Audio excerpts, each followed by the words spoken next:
Voters do not agree with these despicable women on The View. They are wildly out of touch with the vast majority of Americans, and frankly, they should seek immediate help. So White House Press Secretary Karoline Leavitt announced that the Associated Press has been banned from the Oval Office for not honoring the recent renaming of the Gulf of Mexico to the Gulf of America.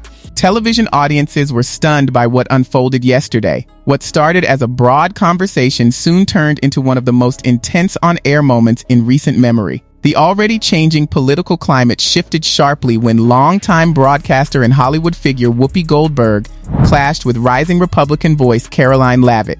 The fast-growing influence of young conservatives became the center of the debate, triggering sharp exchanges and pointed questions that pushed tensions higher inside the... I respect Barbara. You know, she said be polite to guests no matter what. Yes. And for the most part, I got through. I did it like I do now. But here's where they really messed up.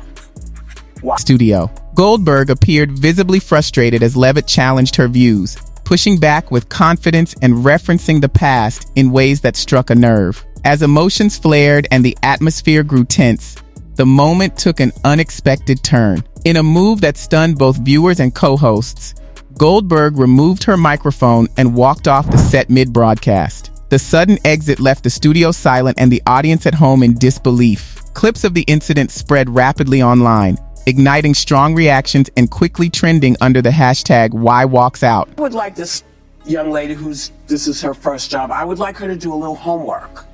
Because she said something yesterday that really pissed me off.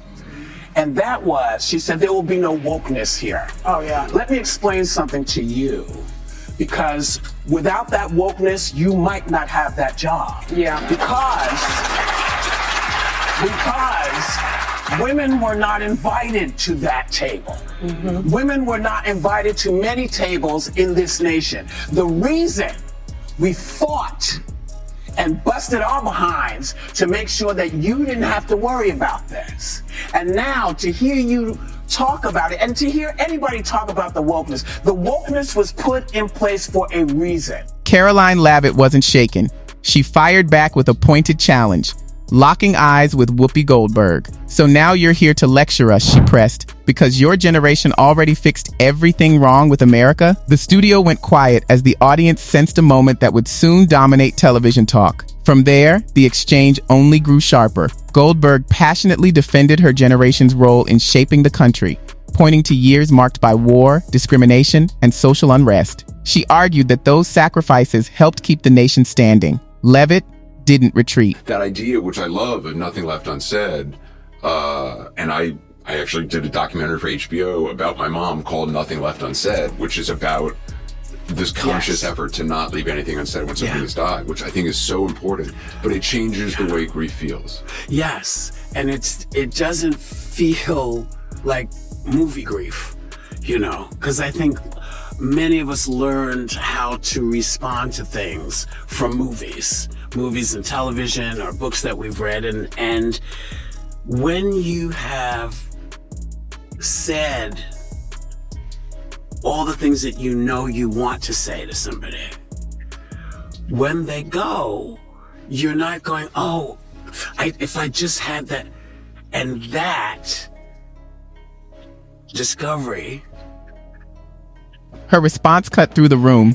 Did your generation leave us a better country? Look around. Our values are under pressure, the border is wide open, and the economy is struggling. We're trying to fix what's broken. Murmurs spread through the crowd, followed by an uneasy hush. Goldberg pushed back, accusing the younger generation of overlooking history and treating serious issues like online arguments. She suggested that real change came through sacrifice, not slogans. Then the tension snapped. Goldberg stood up, removed her microphone, and walked off the set.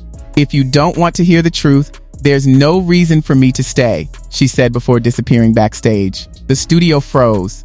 Within minutes, clips of the walkout flooded social media. Supporters applauded Leavitt's refusal to back down, while Goldberg's fans argued she shouldn't be expected to tolerate what they saw as misleading or divisive claims. As co-hosts struggled to steady the show, reactions poured in from every direction. The dramatic clash quickly became one of the most talked about live TV moments in years. Viewers are still debating who was right to walk away. I don't think so, because by the time we were talking about stuff, there wasn't much that she didn't know, that we hadn't somehow, that she hadn't figured out, or someone had sort of led her in a direction. It's just crazy. But and the thing that broke my heart was, I thought, Ma, you went through this by yourself. You never told anybody. And if I hadn't said to her, this really shifted my life around, I never would have heard it.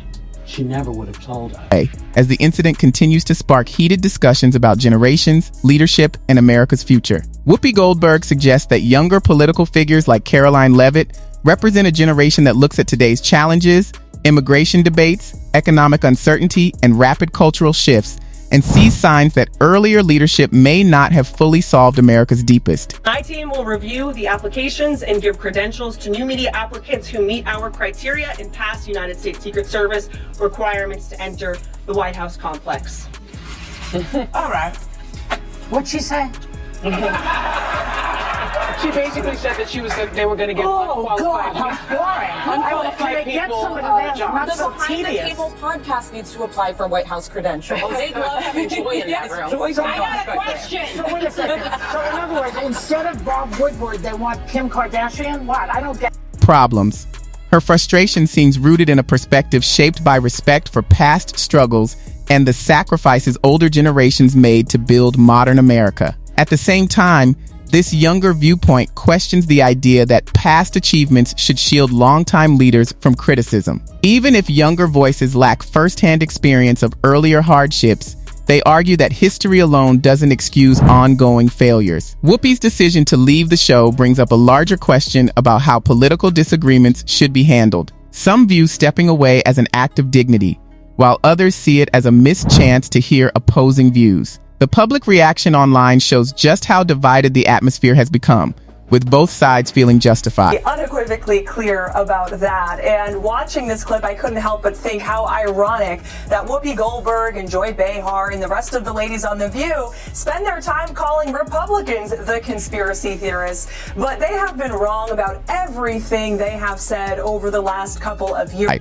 Some interpret the exchange as unnecessarily provocative, while others see it as calm and confident. Either way, the moment highlights how difficult meaningful discussion has become in an era of sharp political division, especially on platforms like The View, where clashing opinions are almost guaranteed. Rather than treating moments like this as winners and losers, the real takeaway may be the value of respectful, open conversation. Do you think walking away weakens someone's argument, or can it show restraint when a debate goes nowhere? Thanks for watching and being part of this discussion. If you enjoyed this content and want more updates on trending topics and news debates, be sure to like, subscribe, and comment. Don't forget to turn on notifications so you never miss a video. See you next time.